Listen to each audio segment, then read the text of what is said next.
जिस पार्टी ने 70 साल जो है वो भारत तोड़ो यात्रा की हो, कश्मीर में फितने फसाद किए हो, कश्मीर में आतंकवादियों को पाला हो, हुर्रियत के लीडरों को पाला हो, पाकिस्तान से उनको फंडिंग कराई हो, जिसने हवालों से फंडिंग कराई हो देश को तोड़ने के लिए, 50 साल में आप रिकॉर्ड उठा लीजिए, कांग्रेस का राज रहा है। तो मुझे ये बताइए कि उसकी एक भारत जोड़ो यात्रा से क्या होगा? ये तो नाटक है सब। 50 साल आप सत्ता में रहे हो, आपकी नस्लें, आपकी दादी, दादा, नाना, मामू, जिसका जो तुक्का लगा वो प्रधानमंत्री बना है। इंदिरा जी रही है, राजीव जी रहे, सब प्रधानमंत्री रहे भाई। मनमोहन सिंह 2 टर्म प्रधानमंत्री रहे, वो भी यही थे। राहुल प्रधानमंत्री थे, इनकी माँ प्रधानमंत्री थी, सोनिया गांधी जी। तो मैं समझता हूँ कि जिस पार्टी ने 50 साल भारत तोड़ो पर काम किया हो, अब वो भारत जोड़ो पर एक यात्रा निकाले, तो देश तो समझ चुका है, देश ने उनको नकार दिया है, हर मौके पर देश उनको नकार रहा है, तो कोई फर्क इससे नहीं पड़ेगा। हेलो दोस्तों, मैं शहजाद बदरी, आप देख रहे हैं सोशल जस्टिस नेटवर्क। हमारे साथ मौजूद है इस्लामिक स्कॉलर मुफ्ती वजाहत कासमी साहब और भाजपा के वरिष्ठ नेता, बल्कि बोले प्रवक्ता भी है। इंटरनेशनल पर इनको देखा जाता है और आज अपने इलाके में इधर मौजूद थे। सबसे पहले से आपका सोशल जस्टिस नेटवर्क पर वेलकम करते हैं जी। शुक्रिया अली जनाब, बहुत बहुत शुक्रगुजार हूँ। आपसे मुलाकात हुई और आपका चैनल देखता रहता हूँ। अच्छा है, अल्लाह ताला आपको खुश रखे, दुआएं आपके साथ। आपसे पहला सवाल ये है कि आप जिस प्रदेश में खड़े हैं, उत्तर प्रदेश है, यहाँ पर अभी समाजवादी के जो प्रमुख है अखिलेश यादव, उन्होंने कहा है कि हम 65 सीटों पर इलेक्शन लड़ेंगे और अलग जो गठबंधनों को 15 के करीब दिया है। आपको क्या लगता है कि कहीं ना कहीं भाजपा से वो टक्कर ले पाएंगे या गठबंधन ले सकता है? देखिए, गठबंधन कोई पहली बार तो हुआ नहीं है। विधानसभा और लोकसभा के पहले चुनावों में भी हम लोगों को पार्टियों का अलग अलग गठबंधन देखने को मिला। पहले तो बसपा भी साथ गई थी, इस बार बसपा साथ नहीं है।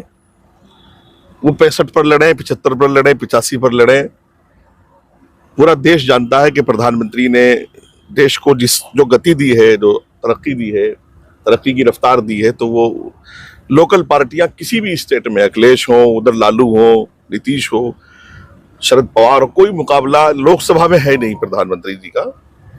वोट जो है वो प्रधानमंत्री और उनके तरक्याती कामों को है, उनकी अच्छी सोच को है, और वो बराबर रहेगा। गठबंधन और बढ़ जाए, इंडिया घट जाए, मुझे तो लगता है टूटेगा, कोई फर्क चुनाव पर पड़ने वाला नहीं।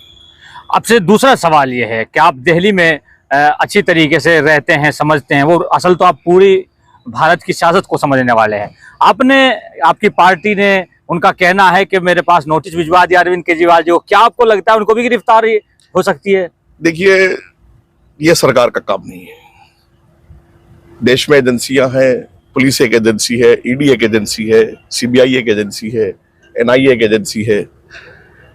एजेंसीज के अपने काम हैं, कौन गलत कर रहा है, कौन सही कर रहा है, वो एजेंसियां तय करती हैं। आम आदमी पार्टी के कितने विधायक, कितने मंत्री जेल जा चुके हैं, सिसोदिया जेल हैं, घोटाले, बड़े शराब घोटाला और बड़े घोटाले हुए हैं। मुझे लगता है केजरीवाल भी जल्दी जेल जाएंगे, आज जाए, कल जाए, परसों जाए, जाना है। एजेंसियां निष्पक्ष अपना काम कर रही हैं, उसमें सरकार का कोई अमल दखल नहीं है। अभी जो है एक बहुत बड़े नेता हैं, बल्कि जो है सियासत को अच्छी तरीके से समझते हैं, वो कह रहे हैं कि अरविंद केजरीवाल के बाद राघव चड्ढा निशाने पर आ सकते हैं। क्या ऐसा उन पर भी कोई इस तरीके के इल्जाम है? देखिए, राघव चड्ढा हो, संजय हो, सिसोदिया हो, या और दूसरी पार्टियों में भी बहुत नेता जा रहे हैं, कोई भी हो, एजेंसियां, मैं कह रहा हूं, निष्पक्ष अपना काम कर रही हैं। जो उनको अच्छा लग रहा है वो करेगी, और वो कोर्ट के, अदालतों के समक्ष सबको पेश करती हैं। अदालतों में सुनवाइयां हैं, ऐसा नहीं है कि कोई अंधेर नगरी है कि साहब उठाया जेल भेज दिया। अदालतों में पेश होते हैं, तर्क दिए जाते हैं, तर्क पर तर्क होते हैं। एजेंसियों को मेरा ख्याल हमें इन सब चीजों में इन्वॉल्व नहीं करना चाहिए कि सरकार कह रही है, फला कर रहा नहीं। एजेंसियों को हमें निष्पक्ष काम कर देना चाहिए, ताकि देश में ऐसा माहौल बना रहे कि जो गलत करेगा वो जेल जाएगा। अब राघव चड्ढा ने गलत किया तो वो भी जेल जाएंगे, उनके गुरु केजरीवाल और सिसोदिया ने गलत किया है तो सिसोदिया जेल में है और केजरीवाल चले जाएंगे। अच्छा, मैं समझता हूं केजरीवाल को जेल जाना इसलिए भी जरूरी है कि यार जितने भी घोटाले हुए हैं वो सिसोदिया ने किए हो, संजय ने किए हो, तो केजरीवाल के बगैर कैसे मुमकिन है? केजरीवाल उनके हेड हैं, केजरीवाल आम आदमी पार्टी के अध्यक्ष हैं, वो दिल्ली के सीएम हैं, इन सब के गुरु हैं, तो शिष्य तो वो करता है जो गुरु कहता है। तो ठीक है, जाहिर सी बात है एजेंसियों के हाथ कुछ सुराग लगे हैं कि उसमें केजरीवाल की इन्वॉल्वमेंट है, इसलिए केजरीवाल को नोटिस दिए गए हैं, बुलाया गया है।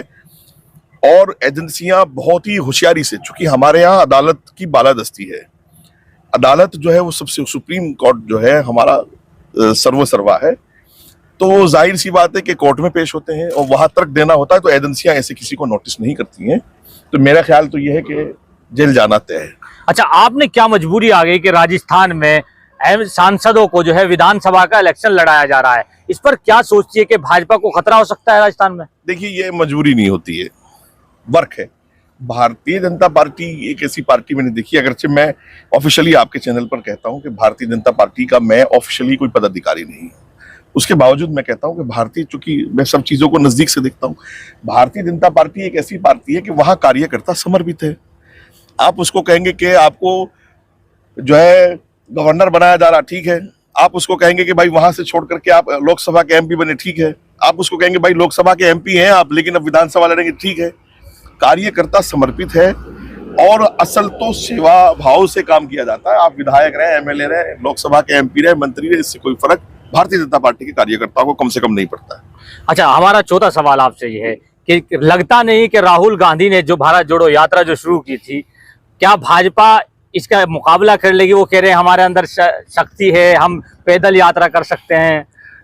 जिस पार्टी ने 70 साल जो है वो भारत तोड़ो यात्रा की हो, कश्मीर में फितने फसाद किए हो, कश्मीर में आतंकवादियों को पाला हो, हुर्रियत के लीडरों को पाला हो, पाकिस्तान से उनको फंडिंग कराई हो, जिसने हवालों से फंडिंग कराई हो देश को तोड़ने के लिए, 50 साल में आप रिकॉर्ड उठा लीजिए, कांग्रेस का राज रहा है। तो मुझे ये बताइए कि उसकी एक भारत जोड़ो यात्रा से क्या होगा? ये तो नाटक है सब। 50 साल आप सत्ता में रहे हो, आपकी नस्लें, आपकी दादी, दादा, नाना, मामू, जिसका जो तुक्का लगा वो प्रधानमंत्री बना है। इंदिरा जी रही है, राजीव जी रहे, सब प्रधानमंत्री रहे भाई। मनमोहन सिंह 2 टर्म प्रधानमंत्री रहे, वो भी यही थे। राहुल प्रधानमंत्री थे, इनकी मां प्रधानमंत्री थी, सोनिया गांधी थी। तो मैं समझता हूं कि जिस पार्टी ने 50 साल भारत तोड़ो पर काम किया हो, अब वो भारत जोड़ो पर एक यात्रा निकाले, तो देश तो समझ चुका है, देश ने उनको नकार दिया है। हर मौके पर देश उनको नकार रहा है, तो कोई फर्क इससे नहीं पड़ेगा। फर्क नहीं पड़ने वाला है, कोई फर्क नहीं पड़ेगा। वो तो कह रहे हैं कि जो है अब की बार दिखा देंगे। विधानसभा सीट का भी नहीं पड़ेगा। मैं भी यही हूँ, आप भी यही हैं। अल्लाह ताला आपको सलामत रखे, मुझे भी रखे। दिखाऊंगा, लोकसभा चुनाव नजदीक। आपने वक्त दिया, बहुत बहुत शुक्रिया। शुक्रिया आपका। ये थे हमारे साथ बहुत ही मशहूर स्कॉलर मुफ्ती वजाहत कासमी साहब, जिनको परिचय का पूरे इंडिया में जो इनको जाना जाता है और खासकर अपने इलाके में आज आए थे, और इनके जो सवाल इनसे किए जाते हैं उनका जो जवाब होता है वो बहुत निष्पक्ष तरीके से जवाब देते हैं। अगर आपको लगता है कि सोशल जस्टिस नेटवर्क अलग अलग नेताओं से मिल रहे हैं तो हमारे फेसबुक पेज को फॉलो करें, यूट्यूब चैनल शहजाद बदरी को जरूर सब्सक्राइब करें। Thank you.